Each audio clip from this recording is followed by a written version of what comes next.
Bonjour à tous et bienvenue dans notre studio des JFR 2020. Alors j'ai le plaisir aujourd'hui de recevoir le docteur Binsse pour cette session dédiée à la radio thoracique et l'intelligence artificielle. Alors avant de s'attaquer au sujet, docteur Binsse, est-ce que vous pourriez peut-être vous présenter en quelques mots? Oui, bonjour à tous. Je suis radiologue, j'exerce dans deux secteurs différents en fait. Je suis PH temps partiel au CHU Ambroise Paré à Boulogne sur une activité plutôt interventionnelle et diagnostic imagerie thoracique et cardiovasculaire. Et puis parallèlement à ça, j'exerce en secteur libéral dans un groupe d'imagerie médicale à Soissons, où j'utilise plusieurs solutions d'intelligence artificielle. StringPoint pour la mammographie, BoneView pour la détection de fractures et QRX pour les radiographies thoraciques. Parfait, merci. Et alors, notre sujet d'aujourd'hui, la radio thoracique, peut-être pour introduire un peu le sujet, quelle est la place aujourd'hui de cet examen? Alors, je pense que pour répondre à cette question, on peut avoir deux approches. Une approche un peu simpliste, radiologique pure, qui serait de dire que aujourd'hui, le scanner en low dose, qui est un examen qui, en termes d'irradiation et de coût ou de temps de prise en charge des patients, est assez proche de la radiothorax et est beaucoup plus performant, nous apporte beaucoup plus d'informations. Donc, on pourrait se dire que la radio de thorax n'a plus de place. En pratique, c'est pas vraiment ça. C'est déjà un examen qui est très prescrit. Je crois que c'est plus de 4 millions d'examens par an en France, dans des contextes variés, douleurs thoraciques, dyspnée, syndrome infectieux, surveillance onco, dépistage. Et donc forcément, si on devait passer tout ça en scanner, il y a un problème d'accessibilité. Donc c'est encore un examen qui a sa place, notamment comme outil de tri entre étiologie pleuroparenchymateuse ou autre étiologie. D'accord. Très intéressant. Donc là, de ce que j'entends, c'est quand même un énorme volume, c'est 4 millions d'examens par an.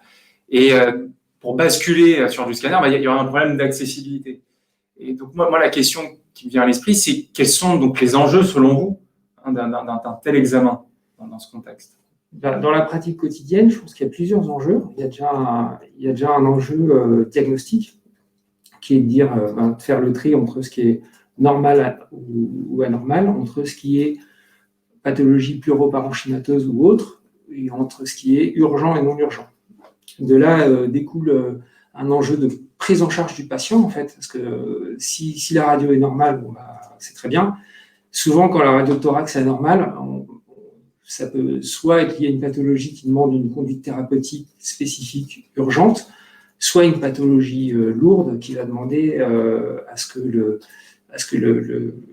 y ait une annonce au patient, un circuit court de prise en charge.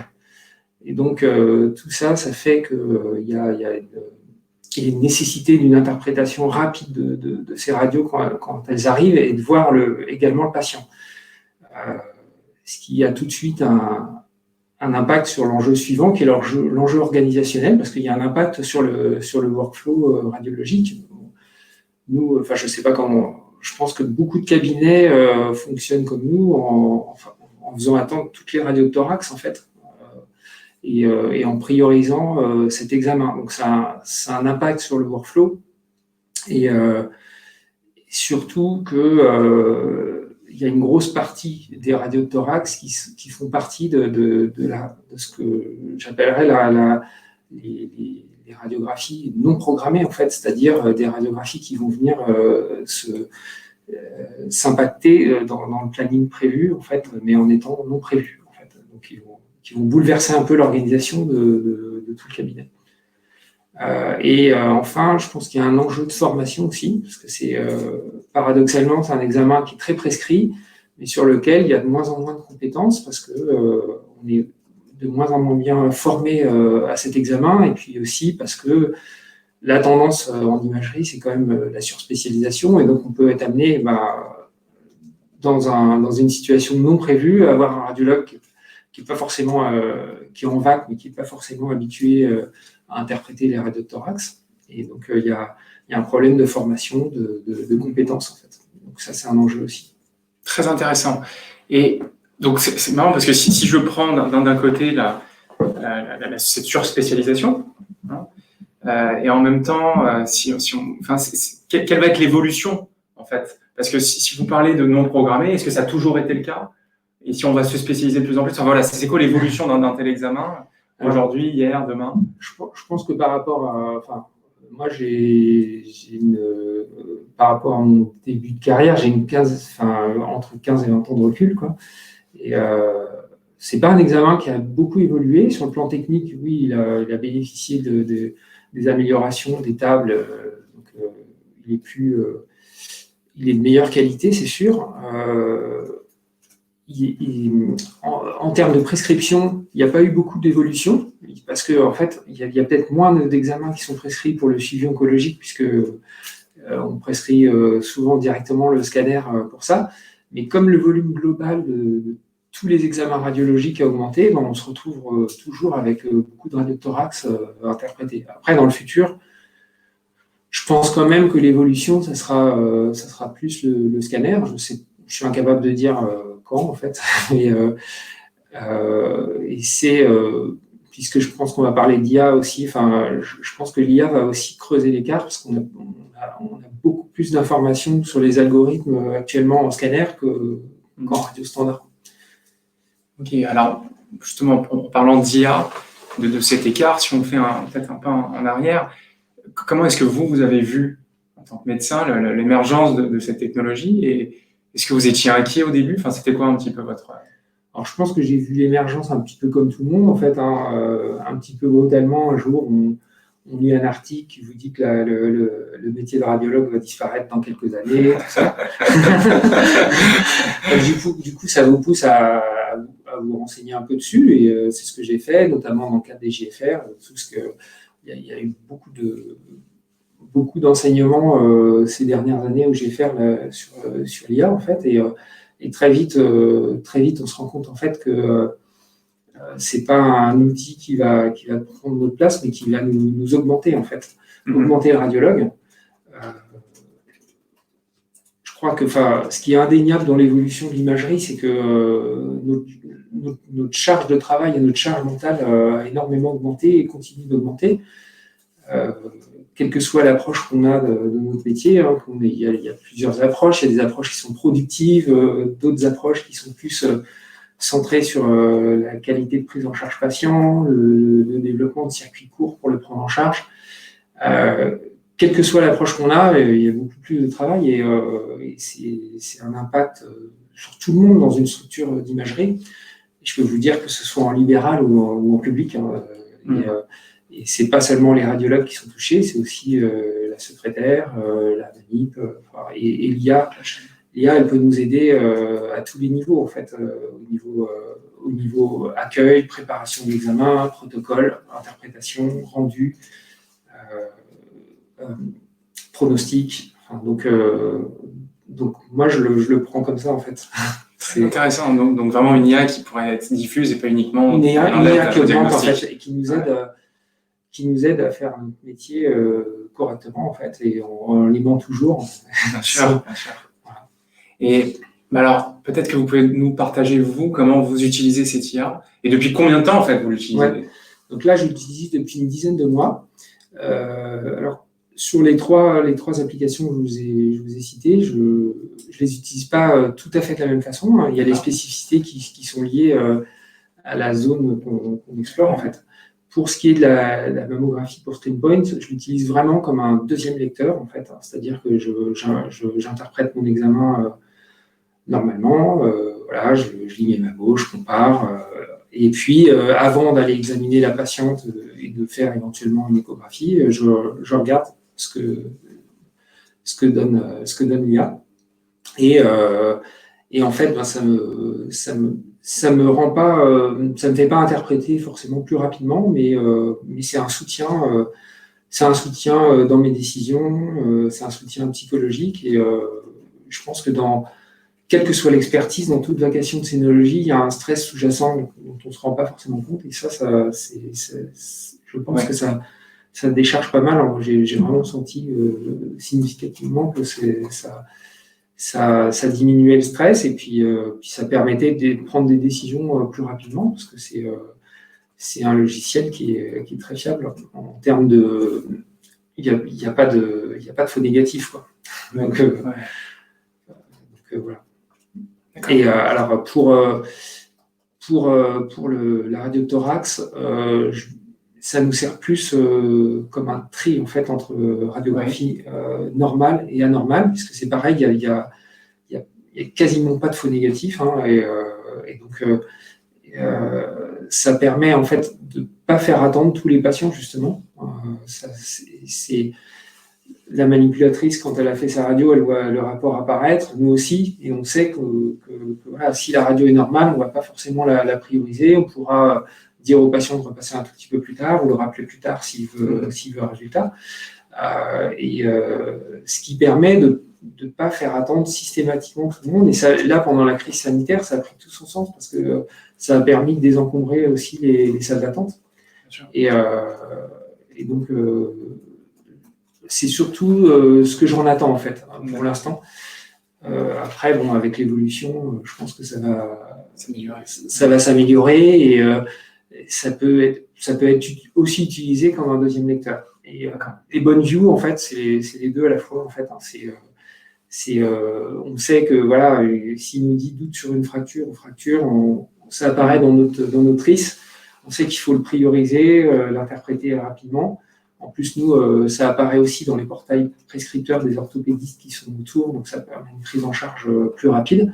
Et puis, c'est aussi un second lecteur, quoi. Si on n'a rien vu, on est un peu conforté par le fait qu'il n'a rien vu non plus. Très, très intéressant. Donc, si j'essaie un petit peu pas de récapituler, mais rapidement, donc il y avait cette notion de logiciel compagnon, d'avoir un second lecteur. Tout à fait, ouais.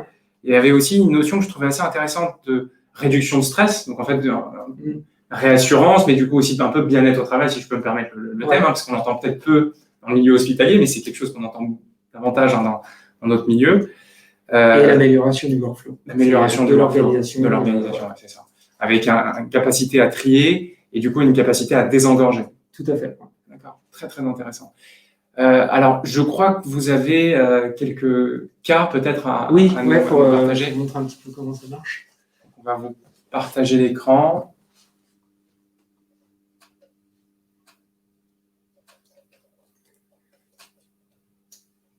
Voilà, parfait. Avance.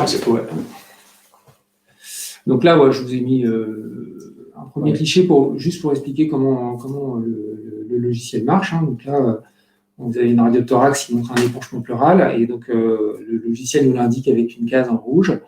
Il va donc localiser l'endroit où il voit une anomalie et nous dire quel type d'anomalie c'est, si c'est un nodule, une opacité, s'il y a des signes de fibrose, des choses comme ça en fait. Et donc quand la radio est normale, en fait, il met juste sur le rapport radio normale, tout est en vert et il n'y a aucune indication. D'accord. C'est ce qui permet de prioriser, d'aller plus vite, c'est ça? Ouais.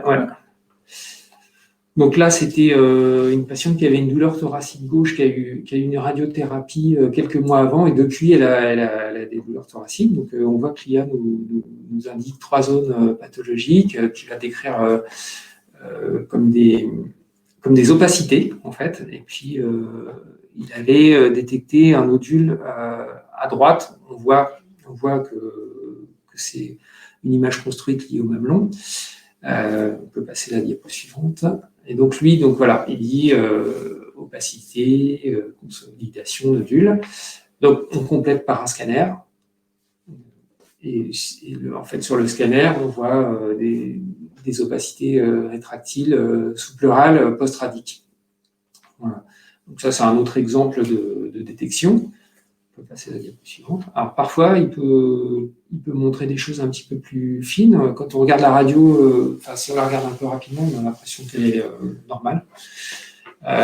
Lui, il détecte quelque chose en base. Donc c'était un contexte de tout.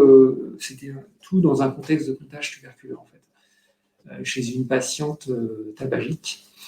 Et donc, on a, lui, détecté des nodules en base. Donc, on a complété par un scanner. Et en fait, le scanner nous montrait, alors je ne sais pas si ça paraît bien nettement sur les les diapos, mais il y avait des petites taches de verre dépoli avec des micronodules de topographie centrolobulaire, en fait, des lésions de bronchiolite, voilà, qui ont bien évolué après sous traitement. Mais alors, ce cas, c'était vraiment pour illustrer que ça pouvait détecter des choses assez fines. On a pas mal de faux positifs, mais surtout, on n'a pas de faux négatifs, en fait. Et c'est ça tout l'intérêt dans le tri. En fait, pour être honnête, depuis le début, il y a eu un seul faux négatif que j'ai pas retrouvé en fait, mais c'était un énorme pneumothorax avec un poumon complètement collabé. Mais là, je pense que le radiologue peut faire le job. Pas trop de soucis. Ça c'est intéressant parce que c'est souvent là où il y a des faux négatifs, c'est des cas en fait tellement évidents que voilà, l'algorithme. Ouais. Alors là, ce cas-là, je l'ai mis un peu pour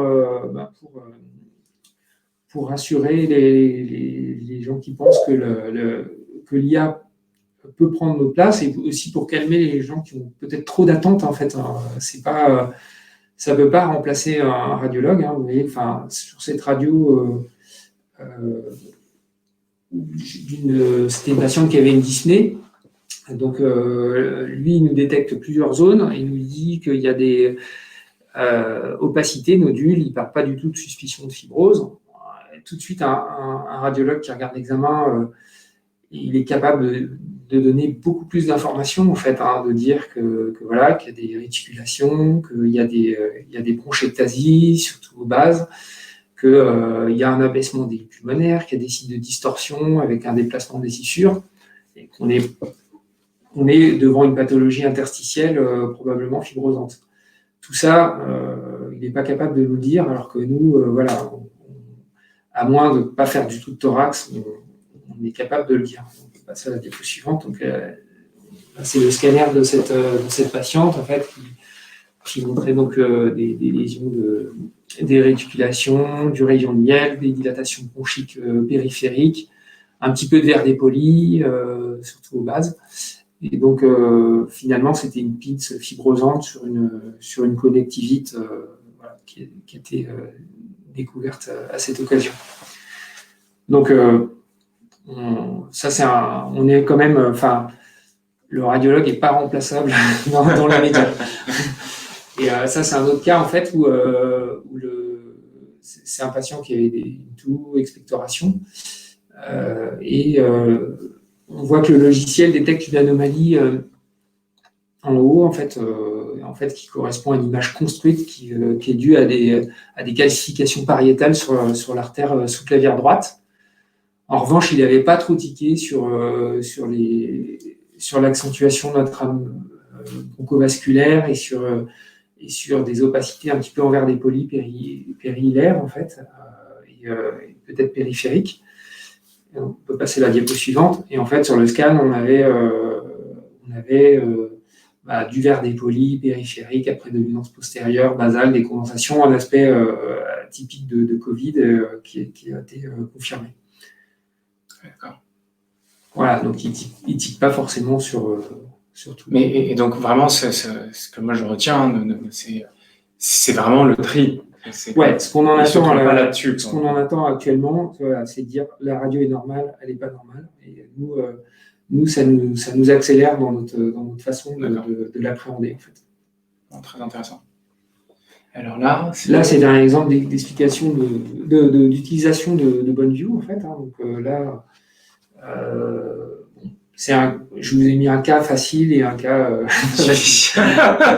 c'est un traumatisme chez un patient qui a une prothèse totale de genou. On voit sur la radio qu'il y a une ligne fracturaire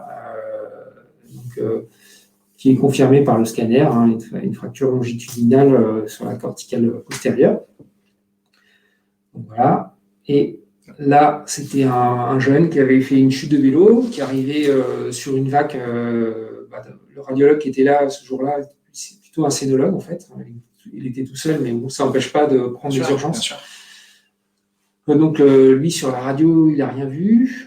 Je pense que les gens qui sont habitués ou qui sont un peu forts, ils tiqueront sur le blic, sur le triquetrum, mais c'est pas évident. Donc, on peut passer à la diapo suivante. Et donc, Bonju lui dit doute sur une fracture. Sur cette image de profil, on voit qu'il y a un petit décroché cortical sur le bord dorsal du triquetrum, effectivement, mais le radiologue en question, lui, il voyait rien, mais il est obéissant, quoi. Le logiciel lui doute sur fracture, il appelle le scan et il fait faire le scan. Et le scan nous montre une fracture communitive du triquetrum complexe. Avec, en coupe sagittale, on a un peu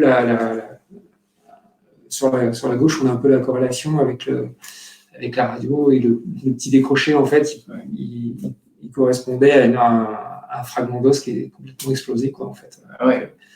Voilà. Très intéressant, c'est-à-dire que ça vraiment, enfin, le médecin, le radiologue allait le libérer.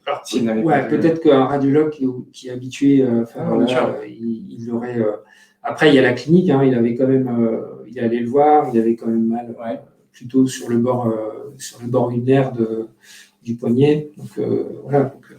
Mais c'est une information qui a permis au radiologue finalement de faire un scanner. Parce que lui, il n'avait rien vu. Et puis, puis en toute honnêteté, je ne sais pas, moi, dans une vacation où on est un peu fatigué, où on est en train de faire autre chose en même temps, où ça passe un peu vite, je pense que ça peut passer à l'as rapidement, quoi. Ce qui était intéressant, c'est qu'on voit justement le binôme. On voit tout le soutien. D'accord. Voilà, c'était le dernier cas. C'est le dernier cas. D'accord. On peut peut-être départager l'écran, arrêter de partager l'écran. On va passer aux questions. On va voir si on a des questions. Il faut arrêter de partager l'écran. Non, c'est bon.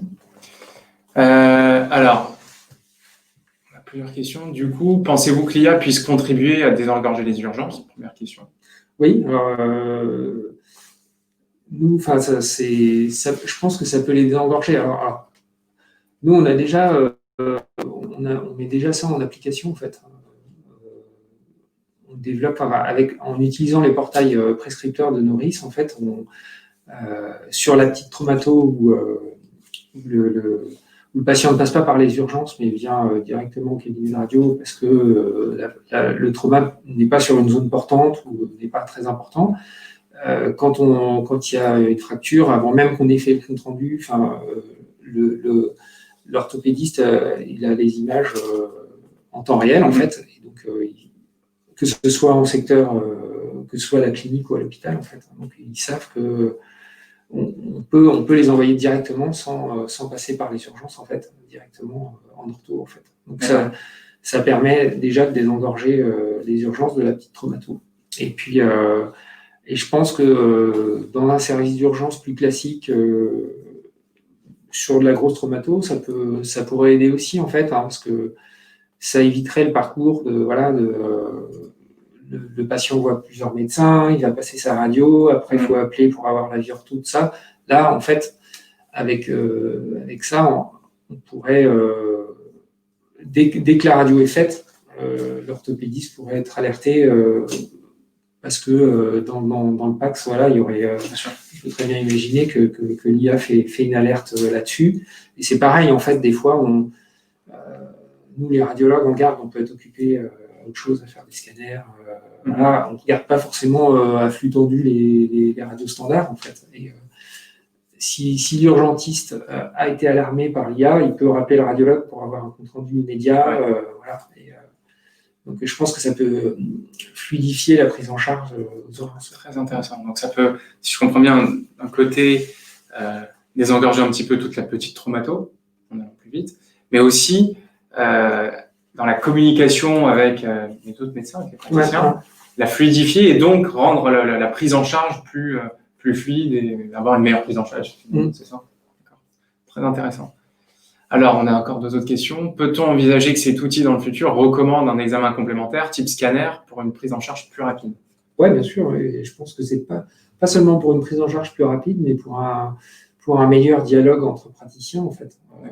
Qu'il n'y ait pas trop de discussions ou qu'on demande le bon examen, en fait. Normalement, on a toutes les données qu'il faut par les collèges d'enseignement, pour savoir quelle est la bonne pratique, quel examen on doit prescrire dans telle condition. Donc, je pense que, après, bon, j'y connais rien en informatique, mais je pense que ça serait largement faisable et ça sera un outil qui serait vraiment en synergie avec l'aide au diagnostic. Ouais. Ah, c'est intéressant parce que du coup, ça rentrerait aussi ça faciliterait aussi les prises de décision. Oui, tout à fait. Alors, je vois un commentaire d'Antoine. La nouvelle version de Cure a été entraînée sur le Covid. Ce serait intéressant de voir sur le cas montré, une fois déployé à Soissons, dans la semaine à venir. En fait, il propose si on peut refaire tourner cet examen, l'examen que vous avez partagé, le cas de Covid, bien sûr, la nouvelle version, et de voir un petit peu. Avec plaisir. D'accord. Alors, je crois qu'on n'a pas d'autres questions. Est-ce que peut-être vous voulez ajouter un mot ou quelque chose sur cette aventure, enfin, si vous avez un mot pour les autres radiologues? Ouais, moi je suis ravi d'utiliser ces applications. Il y a bien sûr des axes d'amélioration, hein, mais c'est certain. Mais comme je le disais, je pense que vu la charge de travail qu'on a, on ne pourra pas se passer de soutien et de cette augmentation, en fait. Très bien. Merci à tous, merci à vous, docteur, et à très vite.